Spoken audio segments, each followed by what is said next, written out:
वहीं छत्तीसगढ़ में खैरागढ़ उपचुनाव में दिग्गजों ने मोर्चा संभाल लिया है। सीएम भूपेश बघेल अगले कुछ दिनों तक लगातार इलाकों का दौरा करेंगे, तो वहीं बीजेपी ने भी पार्टी के सीनियर नेताओं को उतारा है। इसमें जातीय समीकरण का भी खास ख्याल रखा जा रहा है। यह रिपोर्ट आप देखिए।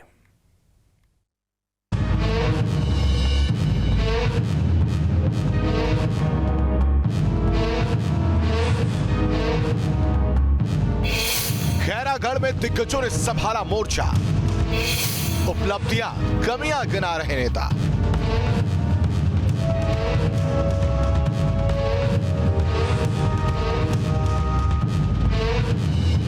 वोटिंग की तारीख नजदीक आते ही खैरागढ़ का सियासी पारा भी चढ़ गया है। अब तक रायपुर से जुबानी जंग चल रही थी, अब खैरागढ़ में दिग्गजों का डेरा है।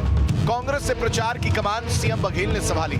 अगले 6 दिन तक बघेल इलाके में प्रचार करेंगे, तो वहीं बीजेपी ने भी स्टार प्रचारकों को उतार दिया है। 6 और 7 अप्रैल को केंद्रीय मंत्री प्रहलाद पटेल प्रचार के लिए खैरागढ़ में रहेंगे। चूंकि इलाके में लोधी जातियों की संख्या सबसे ज्यादा है, इसलिए बीजेपी ने जाति समीकरण के लिहाज से नेताओं को प्रचार के लिए उतारने का प्लान बनाया है। चर्चा तो ये भी है कि मां भारती भी प्रचार कर सकती है। मतलब ये कि आने वाले दिनों में खैरागढ़ की राजनीति और गर्माने वाली है। छत्तीसगढ़ में जब से सरकार बनी आदरणीय भूपेश बघेल जी की, तब से आम जनमानस में काफ़ी खुशहाली है। किसान से लेकर आप आम जनमानस, मजदूर, सभी को आप देखेंगे खुशहाल है। इसका हमको परिणाम अच्छा सुखद मिलेगा। खैरागढ़ चुनाव में हमारी जीत होगी।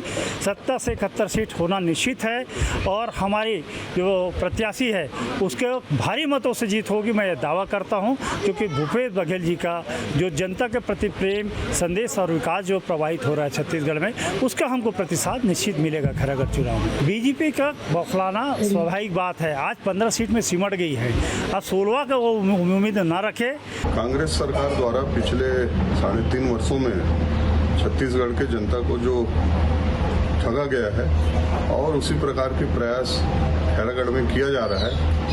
पूरी सरकार ने अपनी ताकत झोंक दी है, तंत्र को झोंक दिया है। सभी विधायक, सभी मंत्री, मुख्यमंत्री सहित यहाँ खैरागढ़ उपचुनाव में लगे हुए हैं। लेकिन छत्तीसगढ़ की जनता इनको समझ चुकी है। इनके बड़े से बड़े जो घोषणा है इसका कोई प्रभाव नहीं पड़ने वाला है और खैरागढ़ चुनाव में भारतीय जनता पार्टी की निश्चित रूप से बड़ी जीत होने जा रही है। अब सवाल यह है कि एक उपचुनाव के लिए इतने दिग्गजों का जमावड़ा क्यों लग रहा है। दरअसल 2018 के बाद जितने भी उपचुनाव हुए हैं उसमें कांग्रेस की जीत होती रही है और इसमें सीएम बघेल की भूमिका सबसे ज्यादा रही है। चूंकि इसे 2023 का ट्रेलर माना जा रहा है, इसलिए सीएम बघेल के साथ साथ बीजेपी के लिए भी ये साख का सवाल है। पहले आपको 2018 के नतीजे बताते हैं, उसके बाद बताएंगे कि सीट पर कब किसका राज रहा है। सबसे पहले बात 2018 चुनाव की, तो जेसीसी-जे को 36.08% वोट मिले थे, तो वहीं बीजेपी को 35.57% और कांग्रेस को 18.66% वोट मिले थे। अब आपको बताते हैं कि खैरागढ़ का सियासी इतिहास क्या रहा है। आंकड़े बताते हैं कि 2003 में कांग्रेस जीती तो 2008 में बीजेपी, 2013 में कांग्रेस और 2018 में जेसीसी-जे की जीत हुई।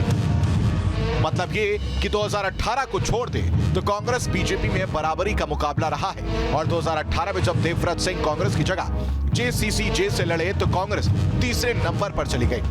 अब सवाल यह है कि किसके लिए क्या चुनौतियां हैं। तो मरवाही में हार के बाद जेसीसी-जे कमजोर पड़ चुकी है। संगठन में धार पहले जैसी नहीं है। बीजेपी 2018 के बाद 3 उपचुनाव हार चुकी है। ऐसे में बीजेपी के लिए जीत 2023 के लिए जरूरी है। कांग्रेस के लिए सरकार की प्रतिष्ठा दांव पर है। हार जीत से सरकार की नीतियों पर सवाल जवाब होगा, क्योंकि ये तय माना जा रहा है कि खैरागढ़ के रिजल्ट से 2023 के लिए माइंडसेट तैयार होगा। खैरागढ़ विधानसभा उपचुनाव को लेकर भाजपा और कांग्रेस दोनों ही पार्टियों ने पूरी ताकत झोंक दी है। कांग्रेस के लिए चुनाव जहां साख का सवाल बना हुआ है, यही वजह है कि मुख्यमंत्री भूपेश बघेल खैरागढ़ उपचुनाव को लेकर प्रचार का जिम्मा संभाले हुए हैं। वहीं भाजपा भी अपने बड़े नेताओं को चुनावी मैदान पर उतार दिया है। ऐसे में देखना होगा कि कौन सी पार्टी इस चुनाव में जीत दर्ज करती है। रोशन बैट, टीम न्यूज़ 8।